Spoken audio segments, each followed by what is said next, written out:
you see the effects of the war. And I think one of the most striking things was the smell of gunpowder and residual fighting.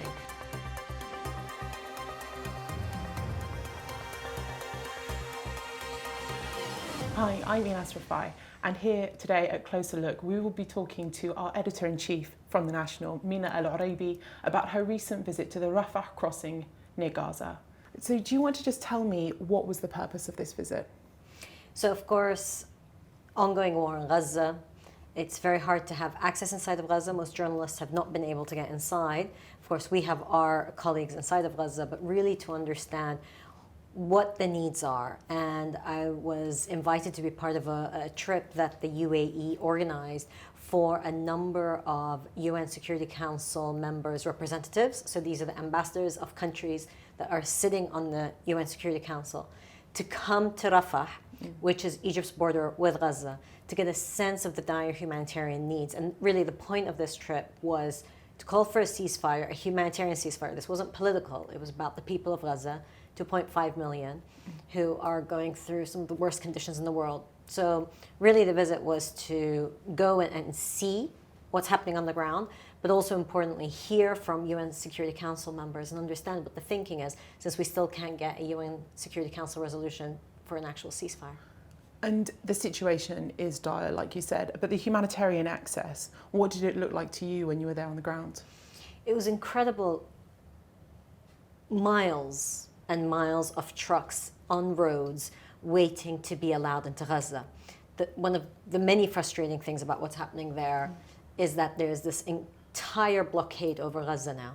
Gaza was already under siege and everything that went in had to be checked by Israeli authorities. But since the October 7th Hamas attack on Israel, a full blockade was put in. So anything that goes into Gaza, it's a trickle. For days, nothing was allowed in. And when finally the Israelis would allow certain elements to come in, they would have to go and get checked through Israel. So permissions to actually allow the trucks to go in are very slow. And once they go in, they have to get checked at a certain point by the Israelis. Then it comes back down to Rafah and goes back in. So the journey is hours long instead of minutes long. It could be minutes long if they were going straight from the Rafah border into Gaza, but it's not.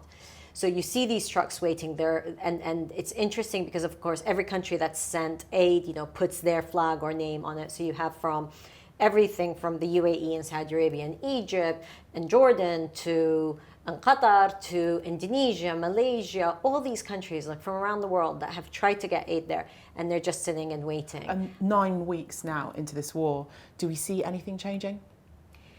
It's interesting, a number of things are changing, but frankly, at snail speed. So while there are changes, they're just not fast enough given the dire situation. 80% of Gazans now are displaced. In addition to that, of course, you've got disease, you've got illnesses, the cold is firmly set in now.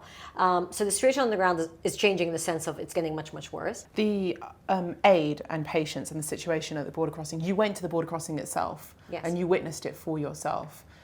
How is it? It's frustrating again because you can see that more aid could come in, people could come out, so you have this very limited, very controlled situation in terms of security. But then on the other end, there's all these people milling about, waiting for action, waiting for permissions, and then you see people get into action and get into gear. You can also, what we did was we drove down, so we went to the Rafah boarding, but then we drove down to the coast, the Mediterranean Sea, where the UAE has just set up desalination plants because water is a major issue there. So when we drove down, we could actually look inside and see parts of Gaza. Again, not much human life around there because a lot of people have been evacuated, but also you see the effects of the war and you smell. And I think one of the most striking things was the smell of gunpowder and residual fighting. So it's tense there. There's a real sense of urgency, but also there's this stalling that keeps holding things up. And what measures are being taken now to deal with this ongoing situation? It was interesting because we had the head of UNRWA there, the Commissioner General Philippe Lazzarini, so he met with the UN Security Council members, and there were 16 ambassadors there representing different parts of the world, everywhere from Russia, China, Britain, to Guatemala, South Korea, and Malta, and of course the Emiratis were there, and you had The Palestinians had the Minister of Health there and also the Minister of Social Development. So they were there talking about what could be those measures. So again, there are at the moment very basic agreements on certain things coming in and out, people coming out of Gaza and certain aid going in, but it's very basics. They're trying to ramp that up. So that's one measure. The second is the activity at the UN Security Council, but there's a lot of also diplomatic pressure on the US. U.S.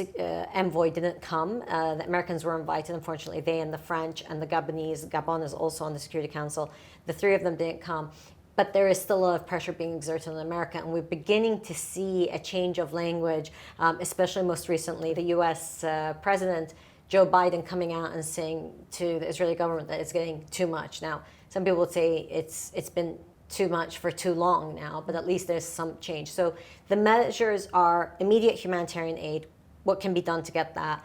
Next level of measures is how can Palestinians be helped. You know, we spoke to one of the doctors who's there at a field hospital in Gaza, and one of the things he said was, you know, we're treating the patients, and some patients thankfully are surviving and can be treated, but their entire lives are destroyed.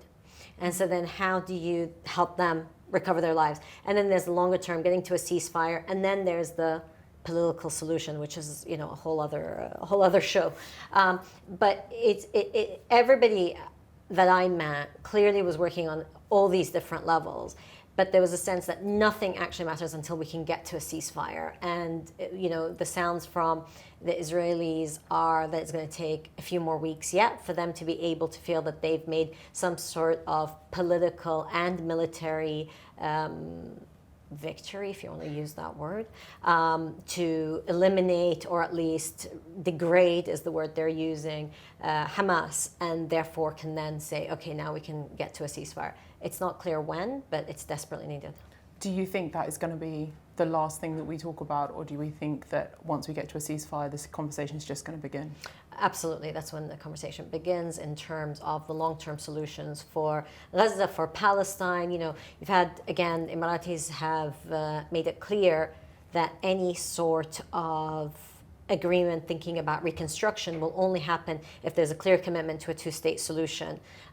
It's been interesting seeing the differences from the Arab position and the American and European position. The Arab position very much is, we need a ceasefire, and then we can talk about the politics. Europeans and Americans are pushing more and more, like, let's talk about what the political situation in Palestine looks like. Also, some people asking, what does the political situation in Israel look like? Because it seems clear that Prime Minister Netanyahu will not be able to survive much once the war is over. So there's those talks which are important and they're interesting in the long term, but none of that matters until you get to a ceasefire. And that's it for this week from A Closer Look. You can catch up on all our other episodes on our YouTube channel.